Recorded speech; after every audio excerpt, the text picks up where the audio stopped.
ওদিকে জায়গা আসতো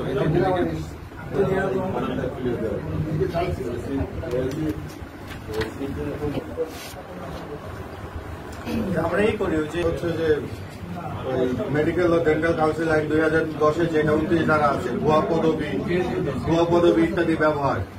ঠিক আছে, এই মমিন কোথায়?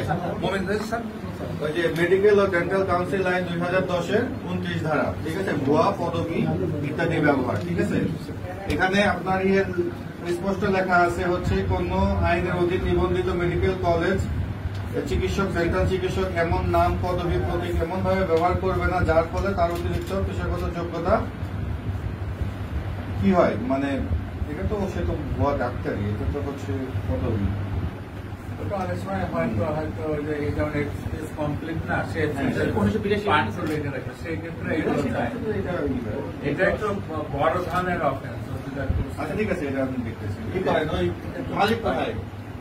মালিক স্যার বাইরেই বসে মালিকের তো দরকার এখানে বাইরে তারপরে হেল্প করেন, আমরা তো বাইরের মানুষ। আপনি করেন মুমিন না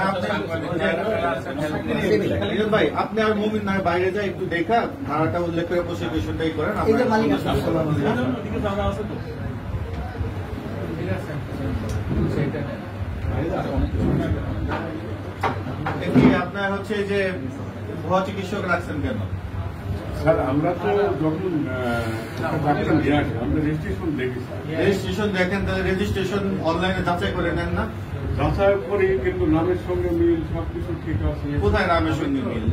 নামের সঙ্গে তো মিল নাই, নামের সঙ্গে মিল নেই, চেহারাও মিল নেই। এখানে আছে মেহেদি হাসান রাসেল, আর হচ্ছে ওইটার যার নামে আছে হচ্ছে তার নাম হচ্ছে মেহেদি হোসাইন। আচ্ছা, ওদের ডেনমার্ক সুইডেনের পিএইচডি সার্টিফিকেট দিয়েছে আমাদের দেওয়ার কথা আজকে দেওয়ার কথা, তাই না?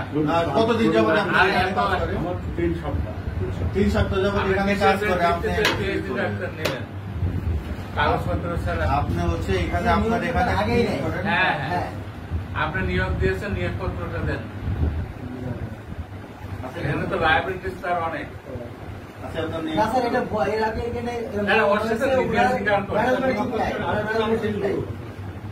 শোনেন, আপনাদের হচ্ছে এভাবে তো করা যায় না, মানুষের একটা জীবনের বিষয়।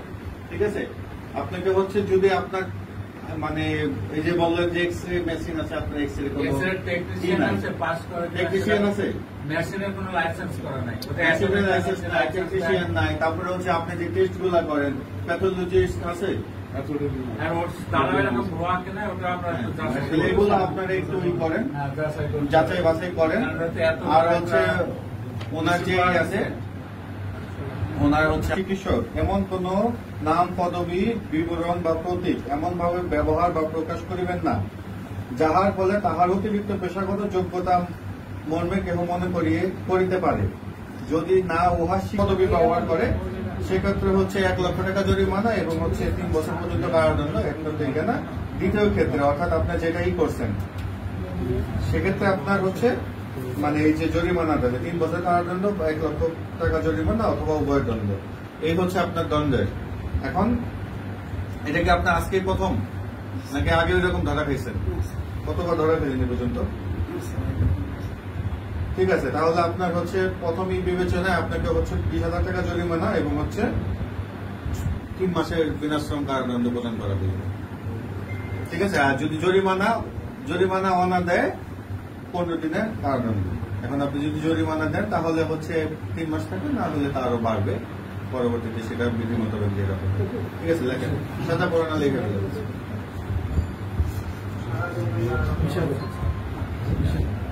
20,000 টাকা জরিমানা আর হচ্ছে 3 মাসের কারাদণ্ড। ঠিক আছে, আর হচ্ছে ওনাদের বিষয় আপনাদের এই যে ওনাদের বিষয়ে যেটা আছে ওইটা হচ্ছে আপনি করবেন। আপনারা হচ্ছে আপনি আজকে চিঠি পেয়ে যাবেন আজকে কালকের মধ্যে, এবং সেটা যত প্রমাণক দিবেন। আপনার যদি এক্সরে মেশিন থাকে লাইসেন্স করতে হবে, বিল করতে হবে। আপনার হচ্ছে যে নার্স থাকার কথা 20 জনের মানে 10 বেডের এগেনস্টে কয়জন নার্স থাকবে, 6 জন নার্স থাকবে, সেটা আছে কিনা, 3 জন ডাক্তার, সেগুলোই করবেন। তার মানে আপনি 3 জনের মধ্যে তো একজন ভুয়া ডাক্তার। না, আমার ডাক্তার তো নিয়োগ দেওয়া আছে। কয়জন? 2 জন অলরেডি আমাদের ডিউটিরত ডাক্তার। এটা তো সেজন দুজনকে তো পাইলাম, আমি তো সেটাই বললাম যে 3 জনের মধ্যে 1 জন ভুয়া। আমি তো 3 জনকে ভুয়া বলিনি, বলছি কারণ 3